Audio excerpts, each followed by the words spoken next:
Hello, and welcome back to the Sinobabble podcast. So, a few months ago, I saw a report that said that Starbucks was planning on selling its China stake in its business and either retaining some of it and finding a partner there, or potentially selling all of it. Over time, it seems to have transpired that what they're actually looking for is a domestic partner, someone who can help them expand or at least maintain their business locally. So, for reference, Starbucks is one example of an extremely successful foreign brand in China. There are quite a few of these examples, but Starbucks has really been a standout example. It's been in China for a long time, which we'll get onto in a little bit. But they have been facing increasing competition recently through the likes of Luckin Coffee, which you may have heard of, and generally just lots of domestic startup coffee brands in China. So the problem for Starbucks isn't necessarily gaining brand recognition or gaining traction in China. It's more maintaining where they are and potentially growing slightly, or at least not being completely edged out by the competition. This is not something that's unique to Starbucks. Other companies like McDonald's, Yum Brands have already done this. They have local partners. But the fact that Starbucks is only doing this now shows us that there is a particularly larger trend that we need to examine, which is the fact that foreign brands in China may be in trouble. There are a few reasons for this. I'm going to try and explore most of them throughout this episode. But one of the main factors in this is obviously the fact that domestic Chinese companies are rising as China becomes more competitive, focuses more on its domestic consumption and domestic business. Foreign brands are losing their prestige and therefore losing their place in the China market. So now it's less about expansion into China and more about how to actually maintain your position in China. And I think we should start with the example of Starbucks, just to get a read on what the situation is and what it's sort of transformed from. So Starbucks actually opened in China in 1999, so it's been around for a long time. The first store was in the World Trade Building in Beijing, and at the time China was still considered a tea drinking society. There was no market really for coffee at all. Starbucks had to work really hard both in terms of marketing and in market spend in order to push against this cultural grain and dominate the market, but it was able to do so. Starbucks in China now has more than 7,000 stores and employs more than 60,000 people. And the main reason behind its initial success was because it was able to brand itself as a sort of premium brand. So it's always targeted that sort of more elite consumer and a more professional consumer. And the store setup kind of mirrors the store setup that you see internationally, which is important and we'll talk about later. So in terms of its branding, Starbucks wanted to reflect the value of its premium brand through its high price. From the perspective of city distribution, the Starbucks stores in China show an unbalanced overall distribution characteristic, with large cities and economically developed coastal areas becoming its main targets of choice. So when Starbucks first arrived in China, this didn't matter, right? That was actually quite a good strategy. It didn't matter that you were missing out literally 3/4 of the population because they didn't have any money. There was no money in China at the time. This was kind of like the first real footing, and people were only just starting to really increase their incomes at the time. But now there is a coffee culture in China, and also the type of consumer in China is changing very rapidly. And you are now seeing lots of local challenger brands, people like Manna and Pacific and Luckin, as well as tea brands that are coming up with innovative tea drinks like Mishui, become challengers in the market. So this is obviously a problem for Starbucks, but this type of problem is not unique to Starbucks. It's also besetting companies like Uniqlo, like Pandora, like Tesla, like Häagen-Dazs. The Chinese market is ironically very much filled with opportunity. Chinese people of the newest generation spend more than previous generations. However, for some reasons that we'll get onto, it is more competitive and more difficult than ever, potentially, to break into the market and maintain a sure and even footing. There's also the confluence of many other factors which we're going to have to cover as well. So one of them would be obviously the increasing preference of Chinese consumers for domestic Chinese brands, and also the government's role in protecting domestic Chinese brands and promoting them.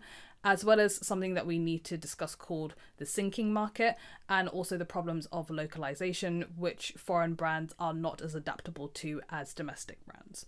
I think it's worth mentioning at this point as well, all the problems that I talk about for foreign companies are also problems for Chinese companies as well. So it's not as straightforward as whatever I've made the title, which is probably something like how foreign brands are getting kicked out of China, but it is more acute of a problem for a foreign company trying to enter into the Chinese market, or for established foreign companies who are trying to maintain or even expand their presence.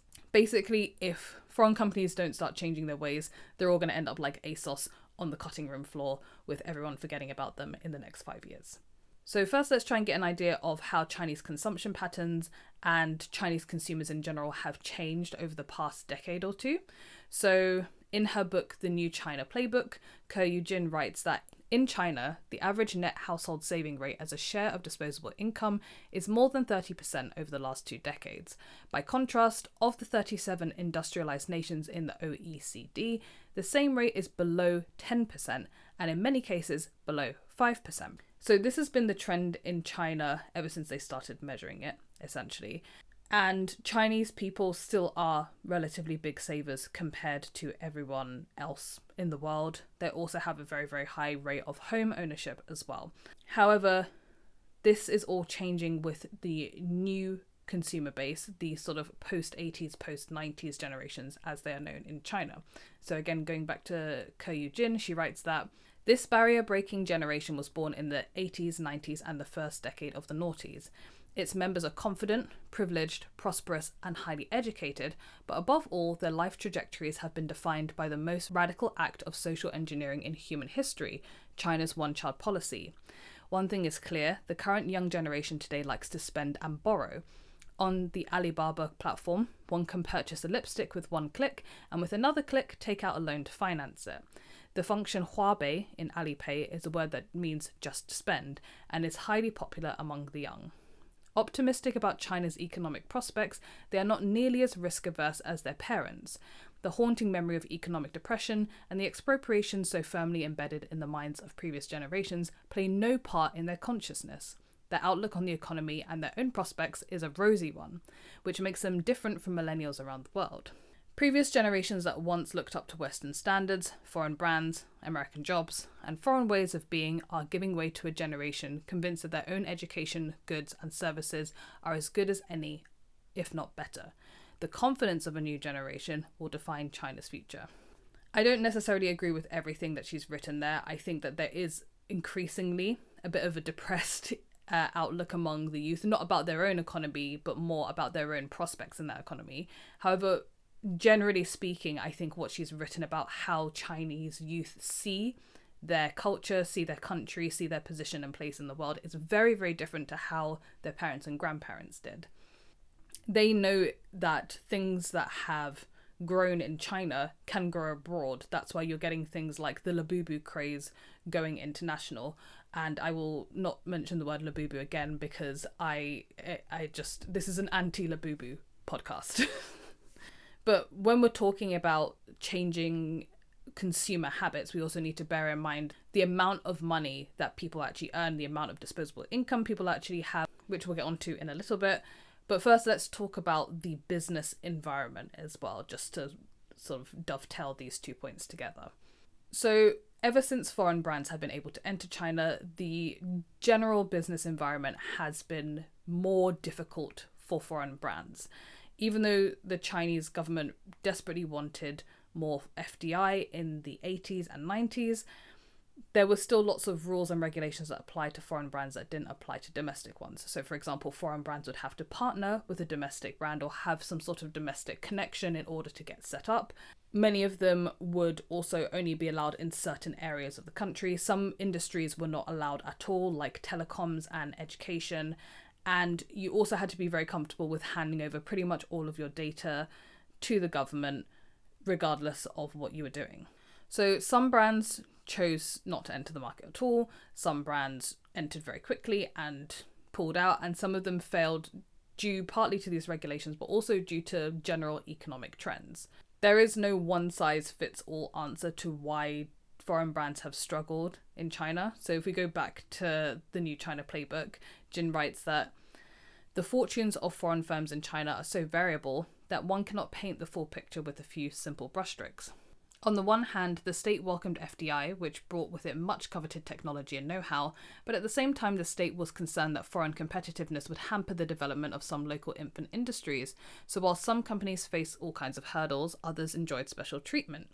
In any given industry, one can point to both successful foreign firms and distinct failures. In the automotive sector, Volkswagen and Toyota have done very well, while Ford and Hyundai have not. Audi, BMW and Lincoln succeeded, while Citroën and Peugeot did not appeal to the Chinese consumer, despite their early entry. In the consumer industry, Procter & Gamble, Young Brands and Starbucks were hugely successful.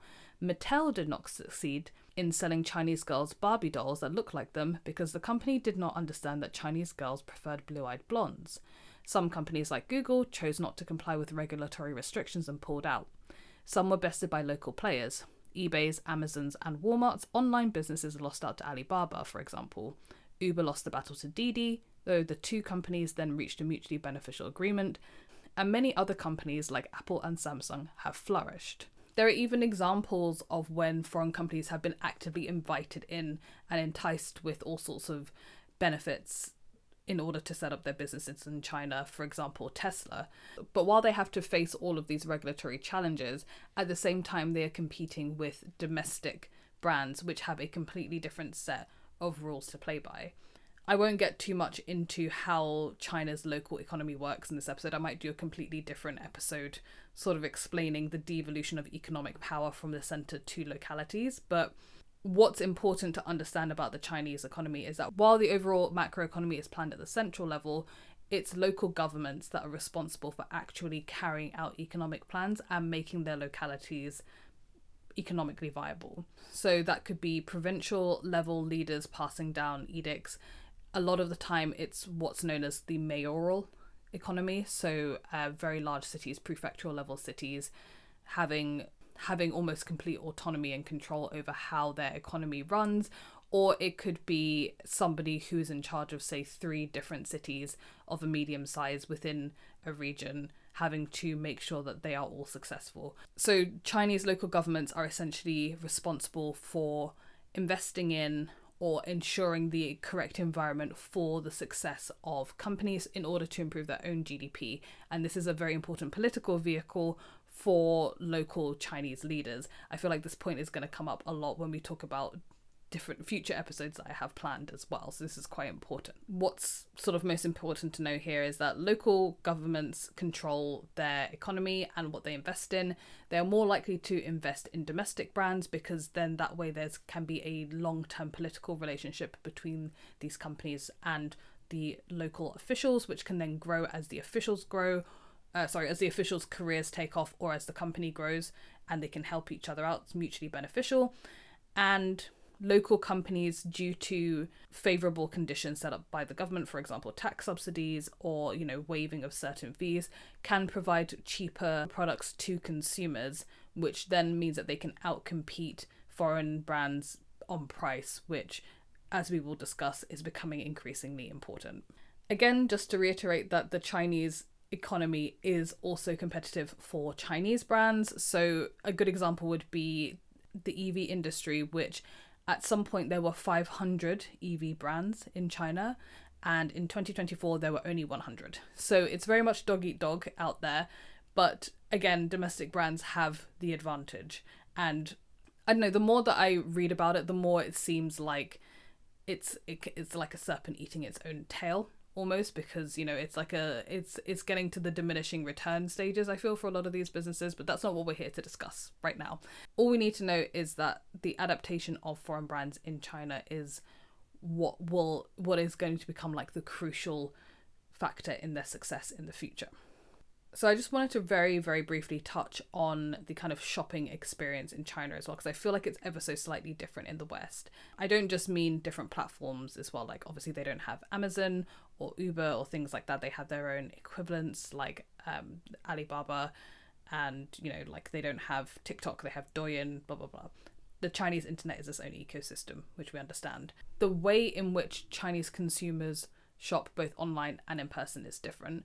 I believe I've discussed this in a different episode about how there are different mechanisms that online shopping apps use to basically gamify your shopping experience in China. Things like group buy, things like discounts are much more prevalent based on algorithms, based on user experience for Chinese platforms than they would be in the West, where everyone kind of gets kind of like a blank shopping experience unless you sign up for emails or cookies or newsletters or whatever. The physical retail experience in China, I feel, is also very different. Again, I feel like in the West, we kind of get like a like everything is sort of identical. Like if you have a brand like a H&M, you can recognize a H&M in the UK and you can recognize an H&M in the Netherlands and in France or whatever. Like it's the same everywhere you go. Even Starbucks, right? So a Starbucks in the US looks exactly the same as a Starbucks in the UK and as a Starbucks in China as well. Chinese brands approach the way they set up their stores a little bit differently. So a good example again would be tea brands or these coffee shops. Instead of having like physical sit-in stores, the majority of them have either like sort of kiosks or desks where you just do it like a quick takeaway sort of thing, and the drinks are coming out very, very quickly. I think the longest you would have to wait is like a minute and a half for your drink. It's a very, very fast production line. It's all about speed, efficiency, and cost. On the opposite end of the spectrum, if they don't have just like a kiosk or a small store, they will have like these giant sort of mega branded stores where you can buy merch, you can have a whole experience, it becomes part of your day out. So there's like two extremes of how Chinese brands kind of approach selling not just the item, but also the branding, the loyalty, gaining customer recognition, and getting as many people through the doors as possible. There's also a huge focus on constant innovation when it comes to Chinese brands. They are constantly coming out with new products, testing them out, axing them as soon as they realize that they don't work, and they're doing this on a very consistent basis. I think a really good example would be to explain how Haagen-Dazs is losing ground to domestic Chinese brands because of this very issue. More than 2,200 new ice cream related startups were founded in China in the first half of 2025 alone.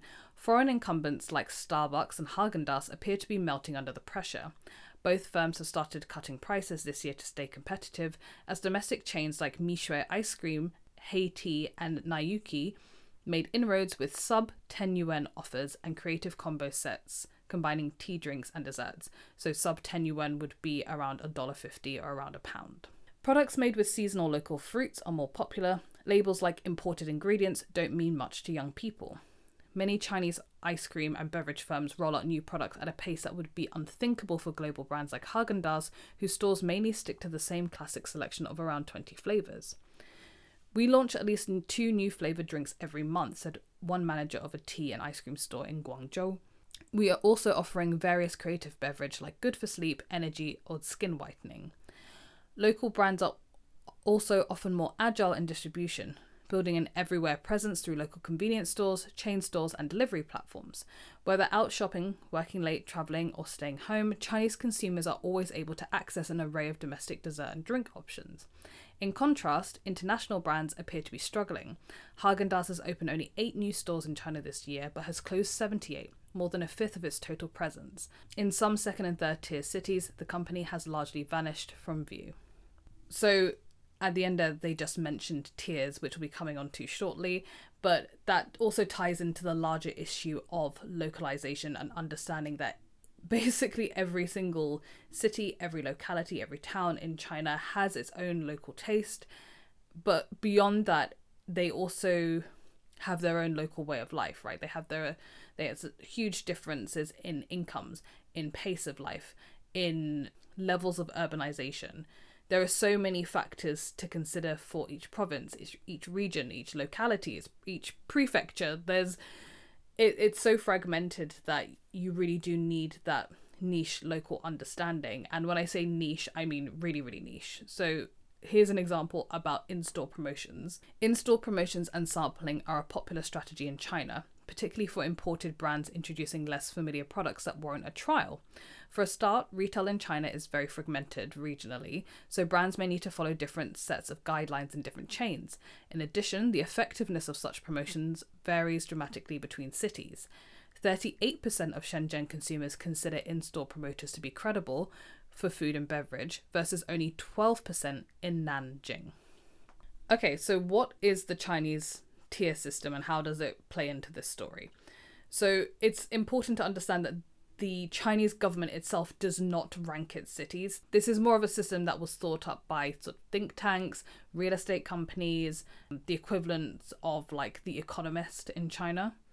There are many, many different rankings that have different numbers of cities depending on whether they're counting just prefectural level or whether they're counting every single city in China.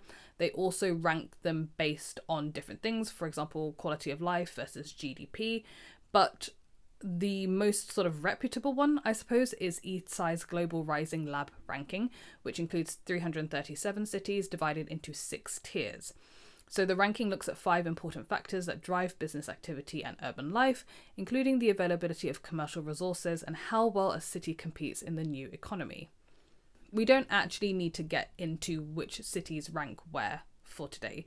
All we need to know is that for the purposes of this discussion, 3rd, 4th and 5th tier ranked cities make up what is known as the sinking market. So this is how the sinking market is defined by Baidu, which is kind of like China's Wikipedia. Many people born in the 80s and 90s choose to return to 3rd and 4th tier cities where the pressure of life is not so great and new consumption concepts have been further spread in the local area. Small town youth have been positioned as a group with both consumption capacity and willingness. They express their demands and show their personality through consumption, and naturally become the focus of the consumer market. At present, the structural upgrade of consumption has clearly become an important driving force for China's economic development, and China's economic structure has long entered a consumption-driven development stage. The lower tier markets are one of the markets with the largest population base, largest area, and greatest potential in China. Therefore, the role of the explosion of the lower tier markets in the healthy development of China's overall macroeconomy is self-evident and can be described as a new source of vitality for China's economic growth. So basically these smaller markets, and when I say smaller, I mean cities of 500,000 to 1 million as opposed to cities of 5 million plus, they are now becoming a new source of economic power, especially as the government, companies, businesses around China realize that their consumer power is increasing, and you can't just rely on 1st and 2nd tier cities to sell your goods, because that's a different type of consumer. You need the average person as well to buy into your company, and for that reason you need your goods to be more affordable. It's important to know that every single one of these localities also has its own local flavour. Obviously that can get very burdensome for a company, so you also have to decide how low you're going to go per se. I came across a story online that was very taken by about a guy who visited this small town in Yunnan to explore the development of the local coffee scene there. It's a great example of how the sinking market works in real time, as it demonstrates not only the sort of local character, but it also shows how brands can reconfigure their brand to a locality, make themselves stand out and be a bit more unique and appealing. As someone from the central province of Hunan, where a county town could easily exceed 1 million people, Menglian feels like a small town. It has 3 main streets wrapped around a valley and a population shy of 140,000. In recent years, Yunnan has seduced a generation of young Chinese urbanites as an aspirational destination to lie flat. Clean air, postcard scenery, a slow pace of life, diverse culture and ethnic cuisines, and a subtle distance from the anxieties of Beijing or Shanghai. Local governments in Yunnan are grasping this opportunity with their own agenda. In Menglian's town centre, a new coffee district has emerged. Dozens of cafes huddle together. The styles aren't particularly niche, but they cater to a broad audience, and it's busy even at night. We found one called Picard Coffee, opened by a young Va woman who was away at the time. Her coffee sits in the hillside Dai village called Nayun, where homes cling to the slope and the ancient residence of a Dai king stands in fading glory. That day the cafe was quiet. A few children played in the courtyard, and a handful of digital nomads like us sat typing away. Compared to the polished energy of somewhere like Lijiang, Menglian felt almost forgotten. Stores opened late, not until 2 p.m, and Sung hung signs saying that they would open if fate allows. In hyper-efficient China, this languor felt radical. So, as you can see, even a small town can have its own pace of life. The different types of people who work there. This one is popular among digital nomads.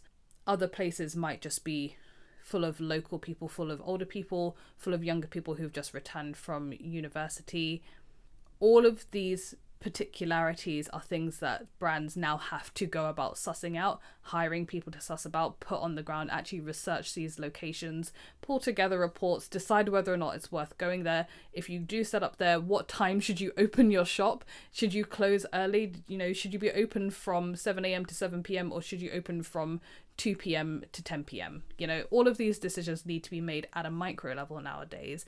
And this is not necessarily something that large international well-established brands are used to having to try and understand or try and adapt to.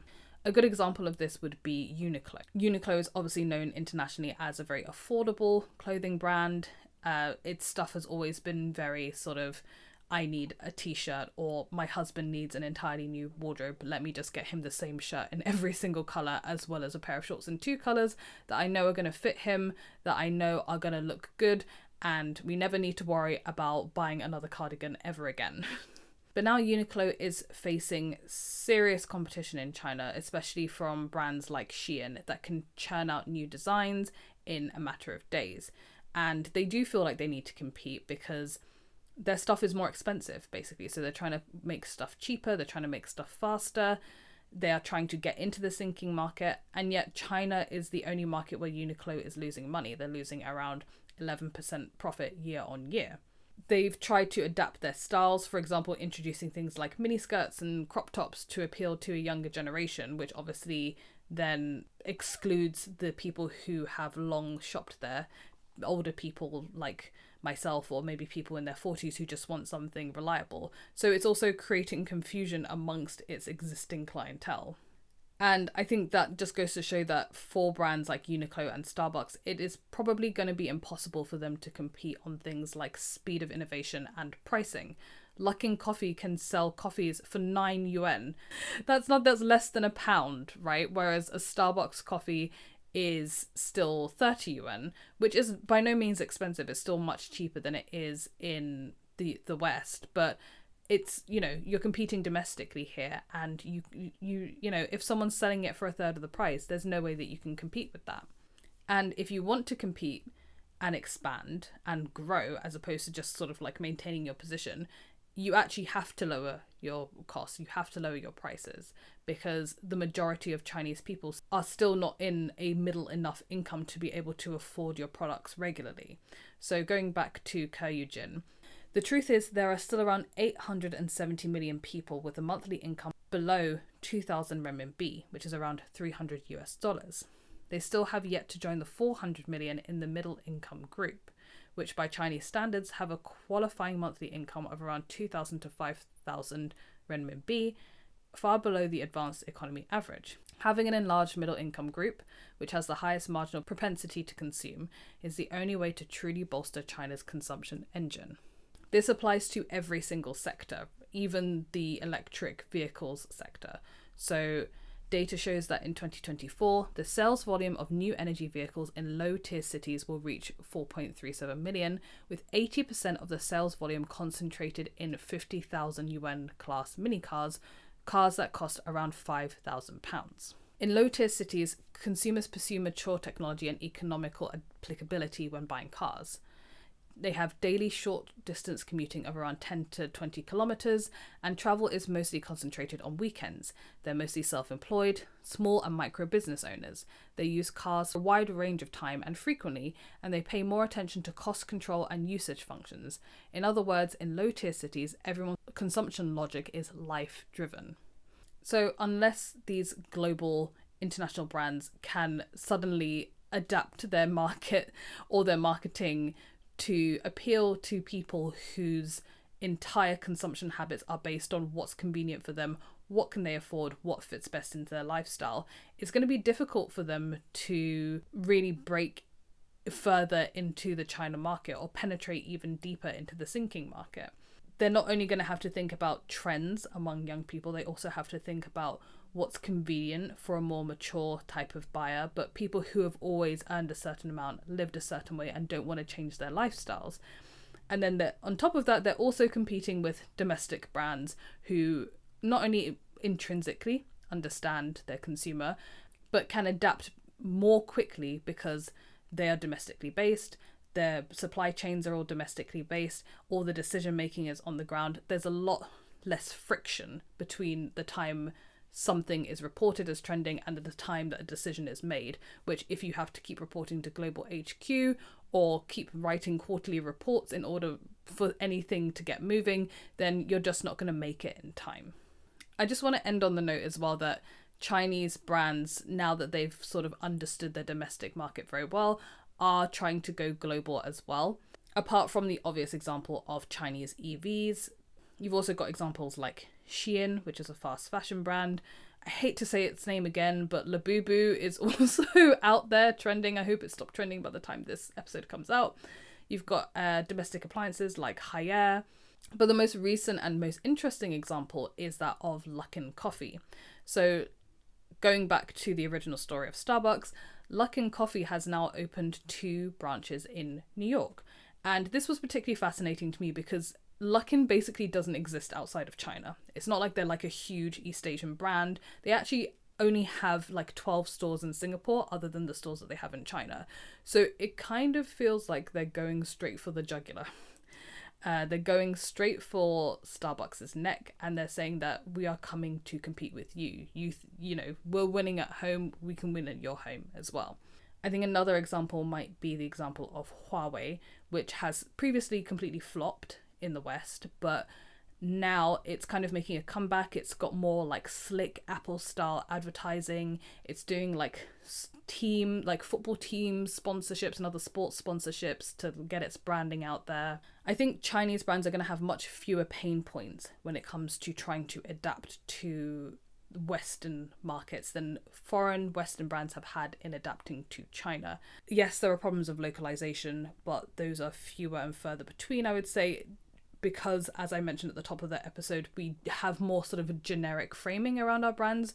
We expect to go wherever we go and see exactly the same thing from any sort of, again, H&M or Starbucks. And I think Chinese brands are also used to a slightly more cutthroat, more ambitious, more trending environment. And of course, they're used to producing things a lot more cheaply. And I think that in the future, these are things that might start appealing to the Western consumer more as we continue to have our own problems with consumption and with income, with earnings, with falling GDP, and all of these wonderful things that are happening in the Western world. So this is all just speculation, but I definitely feel that in the future, Western brands will not only have to worry about their market position in China, but also their own domestic position and whether or not they might have to reorient or maybe even look to the China model to see what they can adopt and adapt in order to stay competitive. So that's it for this episode, guys. I hope you enjoyed it. I just wanted to add a quick note to say apologies for the lack of episodes recently. I don't want to go into it too much, but basically I am currently 34 weeks pregnant and it's been a bit of a difficult pregnancy. I've been in and out of hospital quite a lot. Because of that, it means I haven't been able to record a lot, but I have been doing a lot of writing. So there's lots going on Substack. I'm hoping to record quite a few episodes in a row so that there's not such a big gap in between. And also after I give birth in a few weeks' time, there will still be stuff coming out. And you won't just not hear from me for 6 months as has happened in the past. So that's the reason. But if you want to keep up to date with things that I'm doing, do check out my Substack. If you'd like to support my work, I do have a Buy Me a Coffee. You can buy just one, or you can sign up for a yearly subscription. I think it's like 50 quid, and you get all the transcripts to all of my episodes and the occasional sort of bonus episode. I've stopped doing the news episodes just because with the hospital schedule, I haven't been able to maintain them. So apologies if you've been enjoying that, but I'm hoping to do a few shorter episodes on top of these sort of longer form episodes. And again, as always, I'm always open to hearing about ideas that you guys might have for things that are trending that I might be able to push out relatively quicker. Thanks so much for listening, and I hope to see you again in the next one. Bye bye.